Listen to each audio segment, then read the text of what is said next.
Hello students, welcome again students. Hope करता हूँ कि आप सब ठीक होंगे। और स्टूडेंट्स, प्रीवियस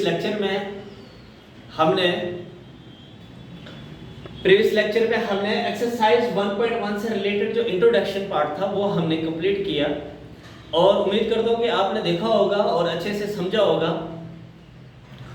अब आज जो है एक्सरसाइज 1.1 टेक्स्ट बुक एक्सरसाइज 1.1 कर रहे हैं, यानी कि जो आपका जो मैथ है उसमें जो एक्सरसाइज 1.1 है इसको हम सॉल्व कर रहे हैं।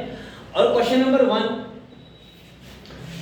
वन है कि use Euclid's division algorithm to find HCF of 135 and 225, 196 and 38, 220, 867 and 2255। ठीक है, तो स्टूडेंट्स आपको पता है कि HCF क्या होता है। अगर हम HCF की बात करें तो HCF का मतलब होता है हाईएस्ट कॉमन फैक्टर, है ना। HCF क्या होगा? HCF का फुल फॉर्म अगर देखेंगे तो ये होता है हाईएस्ट कॉमन फैक्टर, यानी कोई भी दो नंबर दोनों नंबर्स के जब हम फैक्टर बनाएंगे तो उन दोनों नंबर्स के फैक्टर्स में से हाईएस्ट कॉमन फैक्टर कौन सा होगा। सपोज मैं कोई एक नंबर लिख रहा हूं 12, तो 12 के फैक्टर्स क्या हो सकते हैं? 2 मल्टीप्लाई बाई 2 मल्टीप्लाई बाई 3, ठीक है। और दूसरा 6 है, तो 6 के हाईएस्ट कॉमन फैक्टर क्या हो सकते हैं? 2 मल्टीप्लाई बाई 3, ठीक है। अच्छा, अगर मैंने देखना है कि 12 और 16 का हाईएस्ट कॉमन फैक्टर यानी HCF क्या होगा, तो देख रहे हो स्टूडेंट्स आपको कि 12 में 2 और 6 में 2 इसका फैक्टर है, तो हाईएस्ट कॉमन फैक्टर मतलब कॉमन है, दोनों में कॉमन है, ठीक है। और मैं क्या देख रहा हूं, कॉमन यहां पर क्या है? 3 है, तो जो हाईएस्ट कॉमन फैक्टर है वो क्या होंगे यहां पर? 2 मल्टीप्लाई बाई 3 तो 6, यानी हम ये कह सकते हैं कि 12 और 6 में जो हाईएस्ट कॉमन फैक्टर है वो क्या होगा?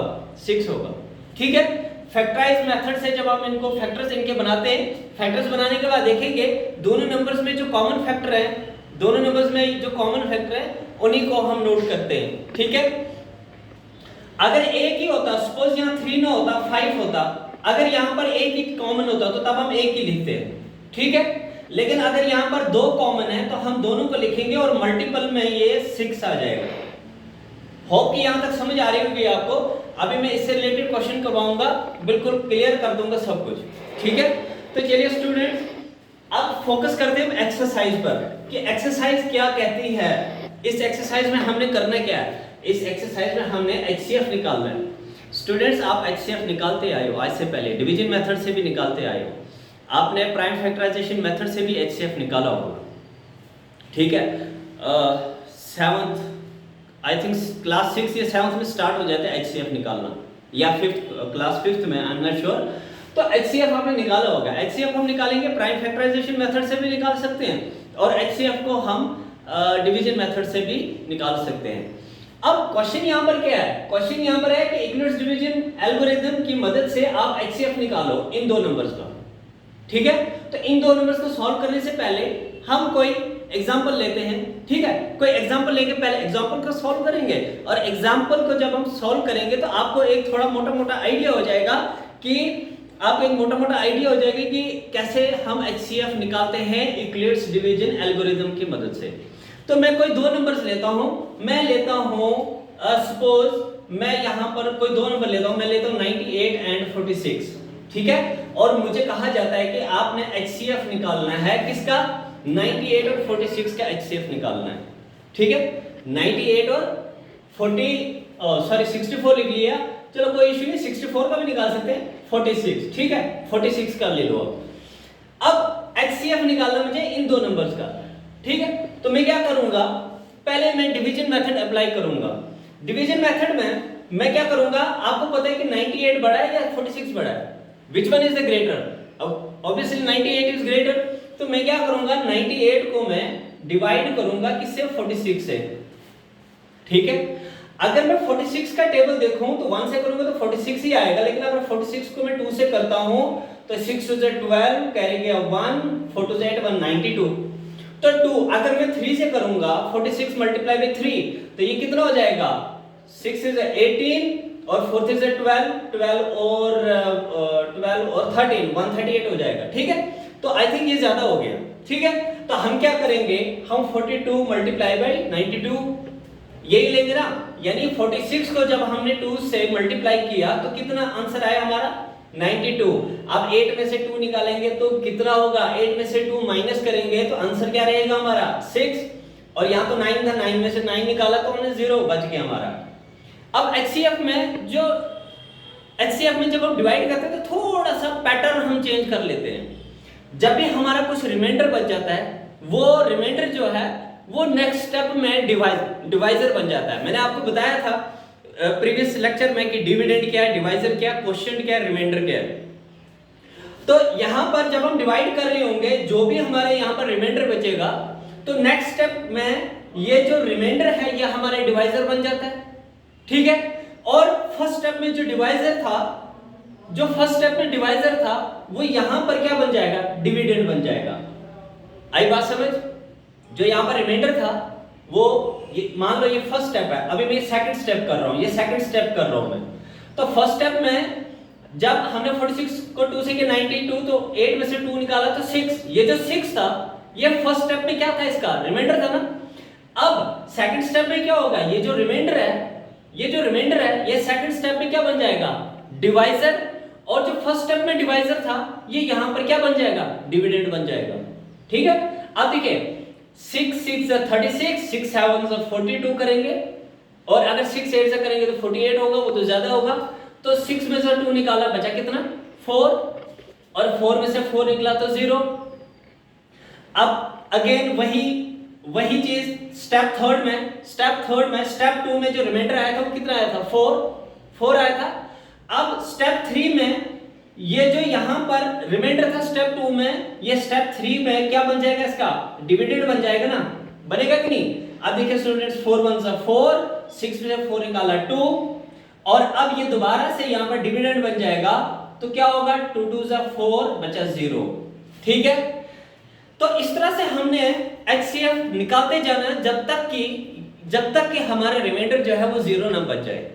ठीक है, अब यहाँ पर हमारे जो रिमाइंडर क्या हो गया 0, तो हमारा जो HCF वो निकल चुका है। और याद रखिएगा स्टूडेंट्स, लास्ट स्टेप में ये था फर्स्ट स्टेप, ये सेकंड स्टेप, ये थर्ड स्टेप और ये फोर्थ स्टेप, यानी हमें 4 स्टेप करने पड़े तब हमारा HCF निकला किसका 98 और 46 का।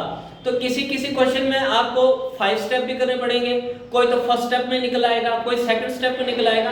तो स्टेप मैटर नहीं करते, मैटर ये करता है कि आपका रिमाइंडर कहां पे 0 बच रहा है। जहां पर आपका रिमाइंडर 0 बचेगा तो मतलब कि आपका HCF निकालने का जो प्रोसीजर वो खत्म हो गया है। अब सवाल यहां पर ये होता है कि लास्ट स्टेप में हमने रिमाइंडर तो 0 निकाला, तो लास्ट स्टेप में हमारा जो HCF है वो क्या होगा, ये क्वेश्चन है। तो लास्ट स्टेप में जो डिवाइजर होता है ना, याद रखना students, the divisor in the last step will be our HCF of given 2 numbers. ठीक है, तो यहां पर लास्ट स्टेप में डिवाइजर हमारा क्या 2 है ना। तो इसका मतलब कि जो 98 और 46 जो 2 नंबर हमें दिए हुए थे, इन दोनों का जो HCF निकला वो कितना निकला, वो 2 निकला। होप कि ये एग्जांपल आपको समझ आ गई होगी। अब इसी चीज को हमने थोड़ा सा टेक्निकली इक्वलेट्स डिवीजन एल्गोरिथम की मदद से इसको क्या करना है, सॉल्व करना है। ठीक है, तो देखिए स्टूडेंट्स, अब बात करते हैं हम जो हमारा टेक्सचुअल क्वेश्चन है उसकी बात करेंगे। हमने HCF निकाला 135 और 225 है ना। तो सबसे पहली चीज तो मैं ये नोट करूंगा कि इन दोनों नंबर्स में बड़ा नंबर कौन है, which one is the greater number. Obviously 225 is the greater number and 135 is the smallest number. तो जो ग्रेटर नंबर होता है वो हमारे डिविडेंड होता है and the smallest number is our divisor. पिछले लेक्चर में मैंने ये डिविडेंड, डिवाइजर, क्वोशिएंट, रिमाइंडर सब कुछ क्लियर किया हुआ है, आप प्लीज वहां देख लीजिएगा। तो कोई भी 2 नंबर है, जब आपने उनको डिवाइड करना हो तो उन 2 नंबर्स में जो ग्रेटर नंबर होगा वो आपका क्या बन जाता है, वो डिविडेंड बन जाता है। और जो स्मॉलेस्ट नंबर होगा, जो स्मॉलर नंबर होगा वो आपका क्या बन जाएगा, वो आपका डिवाइजर बन जाएगा। तो अब यहां देखेंगे, इस एग्जांपल को मैं सॉल्व करूंगा, फिर इसको मैं इक्विलेटरल डिवीजन एल्गोरिथम की मदद से फिर आपको सॉल्यूशन बताऊंगा। ये मैं अभी एक किस्म से रफ कर रहा हूं, ठीक है। तो अब देखिए स्टूडेंट्स, मुझे निकालना है 135 एंड 225 का निकालना है मुझे HCF। तो स्टूडेंट्स देखिए, which one is the greater, obviously 225। तो 225 को अगर मैं 135 से डिवाइड कर दूं, ठीक है। अब यहां पर मुझे 135 का टेबल मेंटेन करना है। तो अब देखिए स्टूडेंट्स, 1 से करेंगे तो 135 ही होगा, अगर 2 से करेंगे तो कितना होगा, 135 को अगर 2 से करेंगे तो कितना आ सकता है, 270 आएगा ना, है ना। कितना आएगा, 270। अब 270 तो काफी बड़ा हो जाएगा, क्योंकि हमें चाहिए 225 या 225 से के आसपास जो छोटी टर्म होगी वही चाहिए हमें। तो इसलिए मैं 2 से इसको मल्टीप्लाई तो नहीं कर सकता, 135 को 2 से तो नहीं कर सकता, मैं किससे करूंगा, 1 से करूंगा। तो जब मैंने 135 को 1 से किया तो 135 ही आया, 5 में से 5 माइनस किया हमने 0, और यहाँ पर 2 है, 2 छोटा है क्योंकि 3 बड़ा है, तो यहाँ से कैरी लिया, बन गया 12, 12 में से 3 निकला तो 9, ठीक है। तो यहाँ बचा 1, 1 में से 1 0। एक स्टेप आपको समझ आ गया। मैंने कल क्या बताया था, एल्गोरिथम क्या है, एल्गोरिथम है वेल डिफाइंड स्टेप्स, कि आपको कोई भी क्वेश्चन करने के लिए कुछ स्टेप्स को फॉलो करना पड़ता है ना। तो अब यहाँ पर हम स्टेप्स को फॉलो कर रहे हैं। मान लीजिए ये स्टेप फर्स्ट था, this one was our first step. Now अब क्या करेंगे हम सेकंड स्टेप में, अभी जो मैंने एग्जांपल थोड़ी देर पहले कहा कि फर्स्ट स्टेप में जो आपका रिमाइंडर बचेगा, फर्स्ट स्टेप में हमारा रिमाइंडर क्या बच गया, 90, और क्वोशिएंट क्या आया है, 1। तो फर्स्ट स्टेप में जो हमारा रिमाइंडर है, जो भी कुछ बचेगा वो सेकंड स्टेप में डिवाइजर बन जाएगा, और जो फर्स्ट स्टेप में डिवाइजर था वो सेकंड स्टेप में डिविडेंड बन जाएगा। ऑब्वियसली बात है ना। अब हमने 90 और 135 को करना है, तो 135 को हम बॉक्स के अंदर रखेंगे क्योंकि बड़ा है, जो बड़ा होता है बॉक्स के अंदर आता है, और जो छोटा होता है वो बॉक्स के बाहर आएगा, ठीक है। अब स्टूडेंट्स 90 1 90, 92 से 180, 180 तो बहुत बड़ा हो जाएगा, तो 1 ही से करूंगा तो 90 आएगा, ठीक। 13 में से 9 निकालेंगे तो कितना होगा, 13 में से 9 निकालो तो कितना आएगा, 9 10 45, ठीक है। अब यहां पर 45 है। अब हमने देखिए 90 और 45 का को वो करना है, कैलकुलेट करना है, तो 90 बॉक्स में चले जाएगा क्योंकि बड़ा है, तो 45 2 90, तो आंसर हमारा क्या बच गया, 0, यानी रिमाइंडर हमारा क्या बच गया, 0 बच गया। तो अब यहां पर HCF आप बता सकते हो कि यहां पर HCF क्या होगा, 135 एंड 225 का HCF क्या होगा। अगर आपको याद हो, मैंने अभी थोड़ी देर पहले कहा कि लास्ट स्टेप में जो आपका डिवाइजर होगा, जो लास्ट स्टेप में हमारा डिवाइजर बचता है, वही हमारा HCF होता है उन दो नंबर्स का, ठीक है। तो ये तो मैंने कुछ रफ किया इसको इजी बनाने के लिए। अब इसी चीज को मैं डिवीजन एल्गोरिथम की मदद से सॉल्व करूंगा। तो स्टूडेंट्स, बिल्कुल जैसे मैं सॉल्यूशन लिख रहा हूं, आप भी बिल्कुल इसी तरीके से सॉल्यूशन लिखिए और एग्जाम में भी इसी तरीके से करिए, ठीक है। और होप कि आपको अच्छे नंबर मिलेंगे, आई एम श्योर। मैंने पहले भी कहा कि काफी एक्सपीरियंस है मुझे भी पढ़ाने का, मैं अपनी तारीफ नहीं कर रहा हूं या कोई जस्टिफिकेशन नहीं दे रहा हूं अपनी, but almost I am teaching maths last I think 17-18 years. तो हर साल जितने भी स्टूडेंट्स मेरे पास मैथ्स के होते हैं तो बहुत अच्छे मार्क्स लेते हैं, फुल मार्क्स, और तकरीबन 95-90% के आसपास उनके मार्क्स रहते हैं मैथ्स में। तो स्टूडेंट्स, जैसे मैं सॉल्यूशन करने वाला हूं, आप बिल्कुल उसी तरीके से सॉल्यूशन करिएगा हर क्वेश्चन के। ये चीज नहीं करनी थी, ये जस्ट आपके क्वेश्चन को इजी बनाने के लिए मैंने ये चीज यहाँ पर पहले सॉल्व कर दी, एक किस्म से रफ टाइम का मैंने करके दिया आपको। तो इससे आपकी स्पीड भी तेज हो जाएगी क्वेश्चन निकालने की, और दूसरा ये है कि आपको मिस्टेक करने का कोई चांस नहीं रहता एग्जाम में। तो चलिए स्टूडेंट्स, फर्स्ट पार्ट को सॉल्व करते हैं। फर्स्ट पार्ट क्या हमारा 135 एंड 225, इन दोनों का हमने क्या निकालना है, HCF निकालना है। और HCF किस मेथड से निकालना है, इक्विलेटरल डिवीजन एल्गोरिथम के मेथड से निकालना है, ठीक है। तो स्टूडेंट्स आपने क्या करना है सॉल्यूशन में, अब सॉल्यूशन करेंगे तो सॉल्यूशन में मैंने आपको कल कहा था, अगर आपको याद हो लास्ट वीडियो में मैंने कहा था कि यूक्लिड्स डिवीजन लेमा या एल्गोरिथम क्या कहता है कि a equals to B Q plus R, है ना, कहा था ना मैंने। तो a is nothing it is dividend, b is nothing it is divisor, q is question, r is remainder, है ना। जो डिवाइड करके हम डिवाइड को चेक करते हैं, जो फार्मूला वहां पर लिखा जाता है dividend equals to divisor multiply by question plus remainder, वही चीज इसने इस फॉर्म में लिखी हुई है। तो देखिए स्टूडेंट्स, अब यहां पर जो a है, अब अगर आप इसको यहां देखेंगे ना, यहां देखेंगे तो जो a की वैल्यू है वो बड़ी होती है और b की वैल्यू जो है वो छोटी होती है, ठीक है। इसका मतलब a यहां पर क्या है डिविडेंड, तो डिविडेंड डिवाइड करते वक्त डिविडेंड बड़ी टर्म होती है और डिवाइजर छोटी टर्म होती है, ठीक है। तो देखिए स्टूडेंट्स, आप लिखेंगे सॉल्यूशन में कि here 225 is greater than 135, सामने दिख रहा है 225 क्या है, ग्रेटर है किससे, 35 से, ठीक है। तो हम क्या करेंगे, बाय यूजिंग क्या लिखेंगे, Euclid's division lemma, Euclid's division lemma के मदद से। अब यूक्लिड्स डिवीजन लेमा मैंने कल क्या बताया था, क्या कहता है a equals to b Q plus r, है ना। अच्छा अब देखिए स्टूडेंट्स, अगर आप एक्स्ट्रा चीज लिखना चाहो एग्जाम में तो लिख भी सकते हो, लेकिन अगर नाम भी लिखना चाहो तो कोई इशू नहीं है। यूक्लिड्स डिवीजन लेमा क्या कहता है, a equals to b Q plus r, ये चीज तो आपने लिखनी है। एक्स्ट्रा चीज क्या लिखनी है कि मैंने कल बताया था कि डिवाइड का क्राइटेरिया क्या होता है, डिवाइड का क्राइटेरिया ये होता है कि जो रिमाइंडर होता है वो या तो 0 से बड़ा होगा या 0 के इक्वल होगा, लेकिन डिवाइजर से हमेशा रिमाइंडर छोटा ही रहेगा। ये क्राइटेरिया कल मैंने बताया था।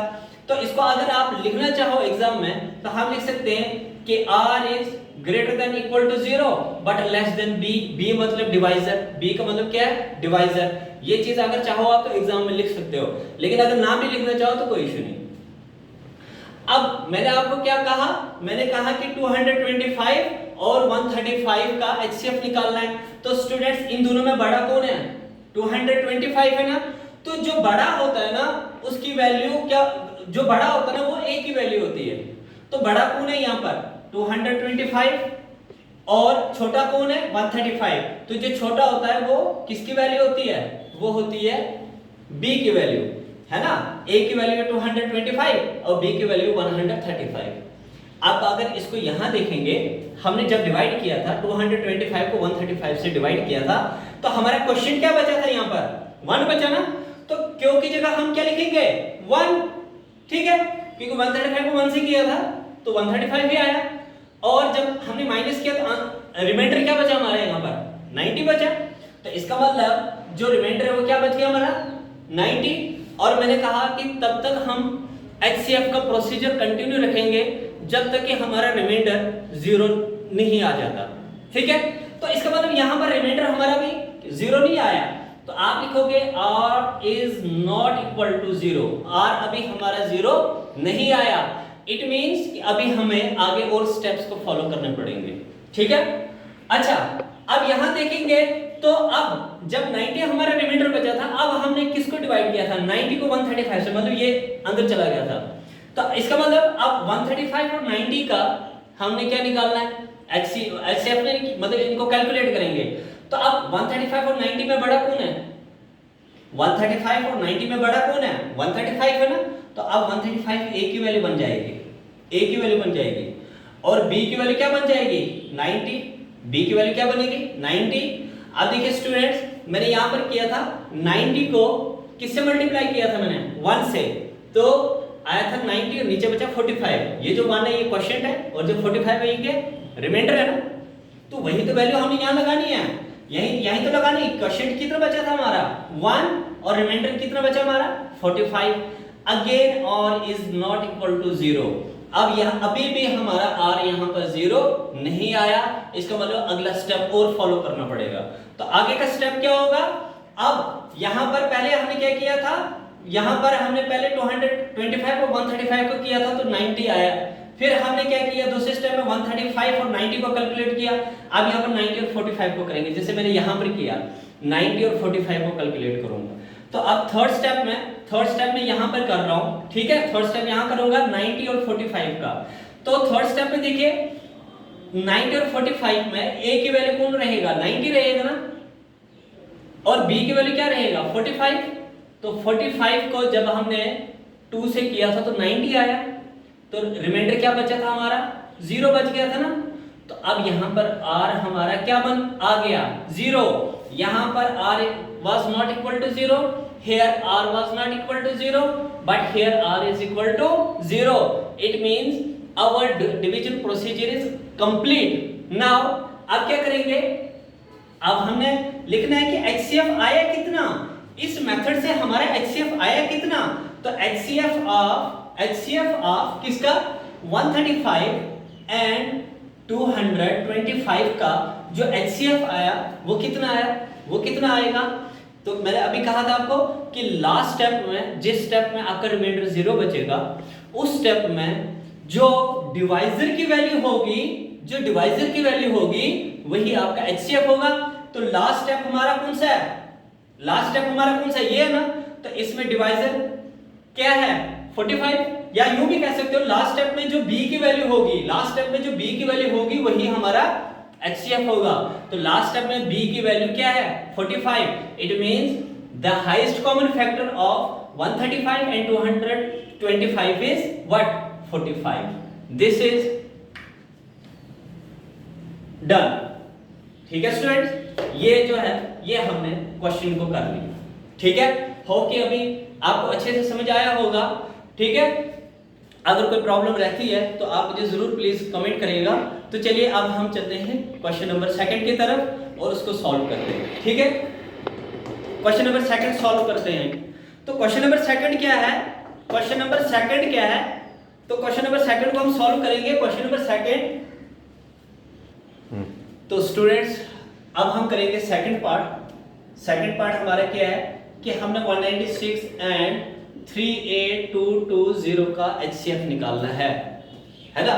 तो स्टूडेंट्स जो ये बड़ी टर्म होती है ना, काफी बड़ी डिजिट्स के होंगे, जैसे यहाँ पर 5 डिजिट्स में ये नंबर है, तो इनको थोड़ा सा ध्यान से करना पड़ता है हमें कैलकुलेट। ठीक है, तो देखते हैं अब 196 एंड 38220 का HCF क्या हो सकता है। तो पहले हम उसको थोड़ा रफली कर लेते हैं। तो 38220 को अगर हम डिवाइड करेंगे किससे 196 से, तो स्टूडेंट्स देखिए अगर 196 को देखो मैं, तो 196 को अगर 2 से मल्टीप्लाई करूं तो 2 6 से 12 करेंगे 1, 2 9 से 18, 18 और 1 19, 9 करेंगे 1, 2 1 से 2 और 1 3।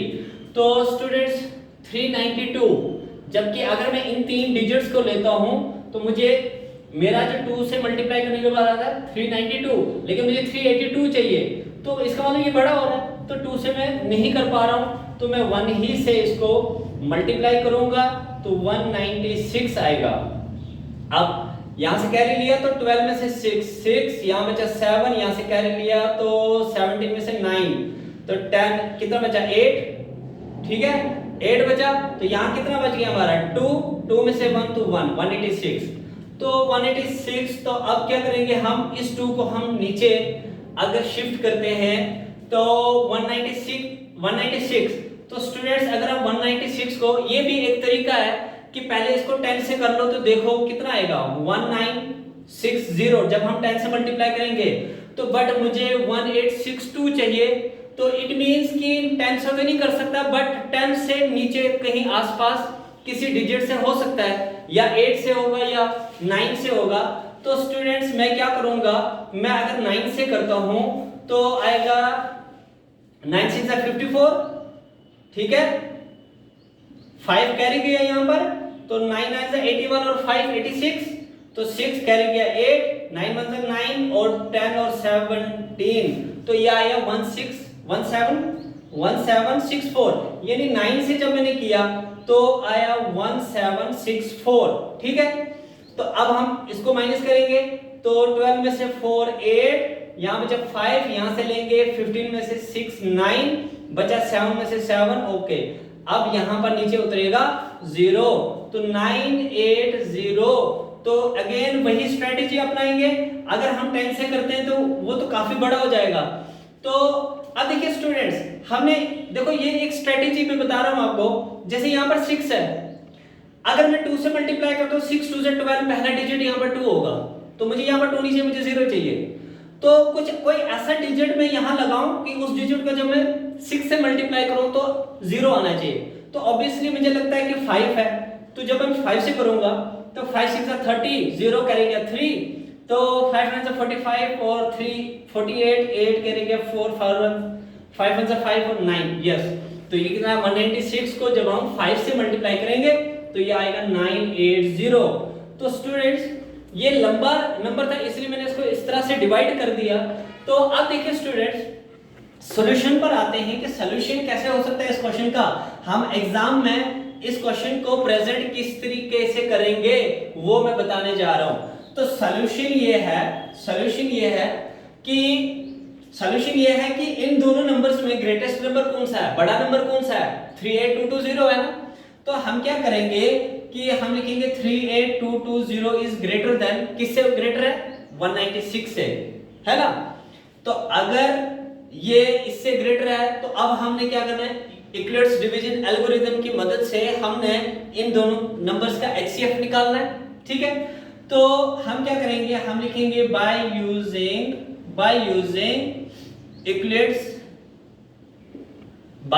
यूक्लिड्स डिवीजन लेमा, ठीक है। तो यूक्लिड्स डिवीजन लेमा एक्चुअल में कहता है क्या है, कहता है कि a equals to b cube plus r। Again वही फार्मूला है, अब रिपीट बार बार करना वो ठीक नहीं रहता। तो a equals to b cube plus r, और r का क्राइटेरिया क्या होगा कि r will be greater than equal to 0 but less than b, ये r का क्राइटेरिया है।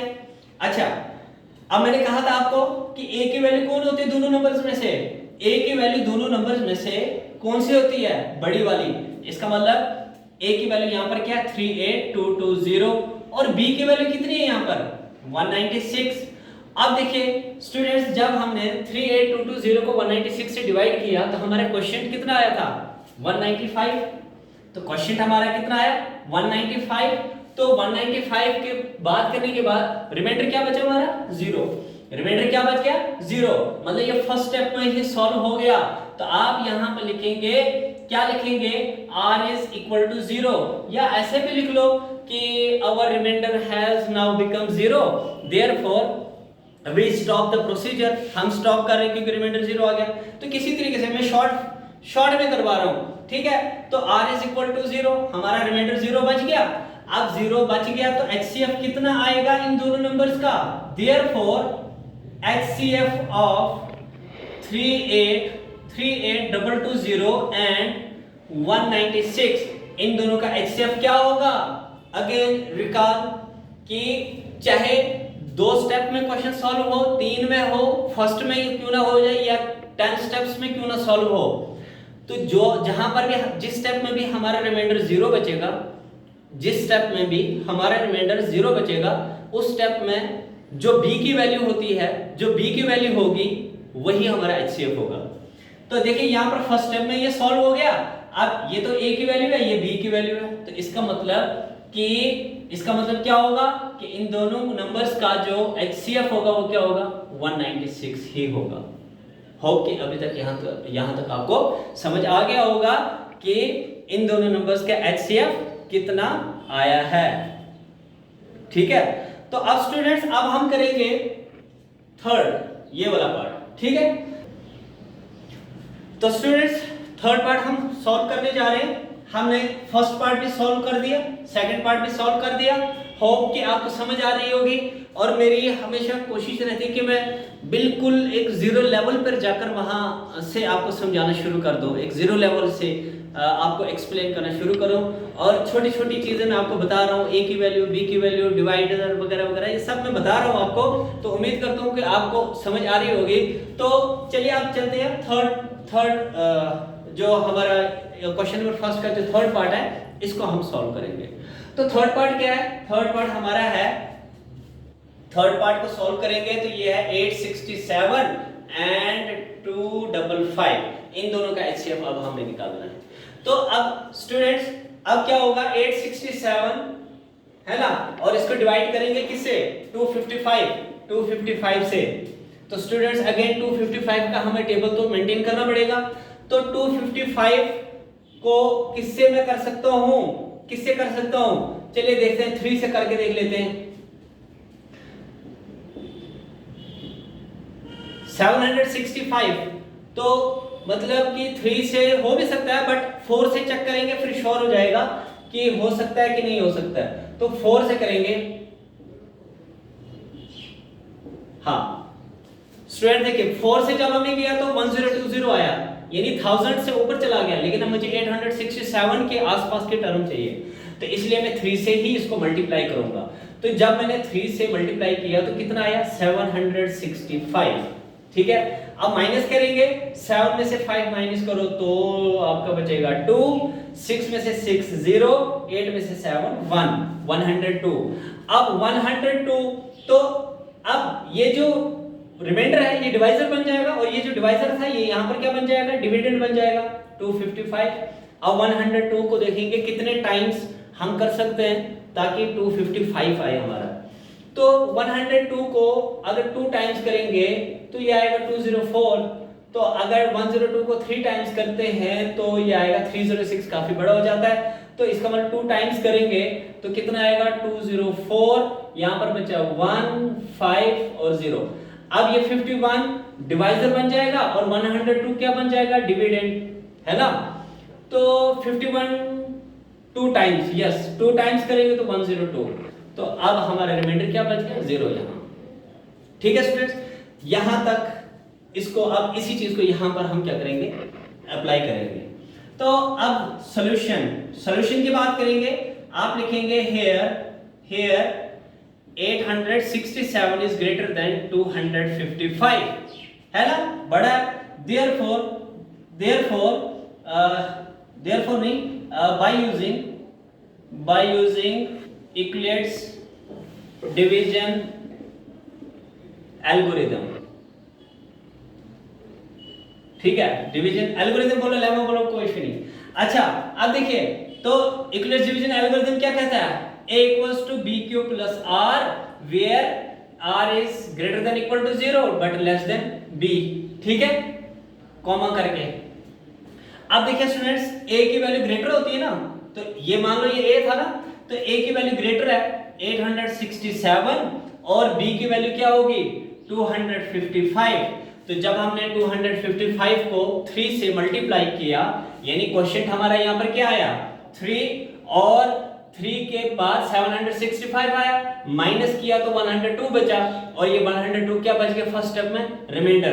तो यहाँ पर रिमाइंडर हमारा बच गया 102। यहाँ पर हमारा remainder is not equal to 0, यहाँ हमारा रिमाइंडर 0 नहीं बच रहा है।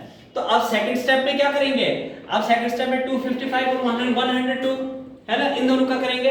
तो अब क्या करेंगे, 255 और 102। अब देखिए स्टूडेंट्स, 102 को जब हमने 2 से मल्टीप्लाई किया तो मतलब 2 हमारा क्या आया था क्वोशिएंट, और रिमाइंडर यहाँ पर क्या बच गया था हमारा 51। तो अगेन r यहाँ पर हमारा 0 नहीं था। ठीक है, तो थर्ड स्टेप में हाँ एक स्टेप बच गया, तो थर्ड स्टेप में यहाँ पर करूंगा। तो थर्ड स्टेप में मैंने किस किस को किया कैलकुलेट, 102 और 51 को। तो 51 में 100 और 51, यहाँ पर a की वैल्यू कितनी है, a की वैल्यू 102 है और b की वैल्यू कितनी है 51। अब यहाँ पर क्यों की वैल्यू, तो क्यों मतलब क्वोशिएंट कितना हुआ 2, और रिमाइंडर कितना बच गया था हमारा यहाँ 0। तो यहाँ हमारा r जो है 0 के इक्वल आ चुका है ना। तो अब HCF क्या हो सकता है, therefore HCF ऑफ इन दो नंबर्स का 867 एंड 255 का जो HCF है वो कितना आया, वो आया लास्ट स्टेप में। देखो लास्ट स्टेप में b की वैल्यू कितनी है 51 है ना, तो HCF इन दोनों का 51 होगा। होप के स्टूडेंट्स आपको बहुत अच्छे से समझ आया होगा, और अगर कोई प्रॉब्लम आती है तो प्लीज आप मुझे कमेंट में जरूर लिखिएगा। तो नेक्स्ट जो है हम क्वेश्चन नंबर 2 को सॉल्व करेंगे। तो थैंक यू सो मच।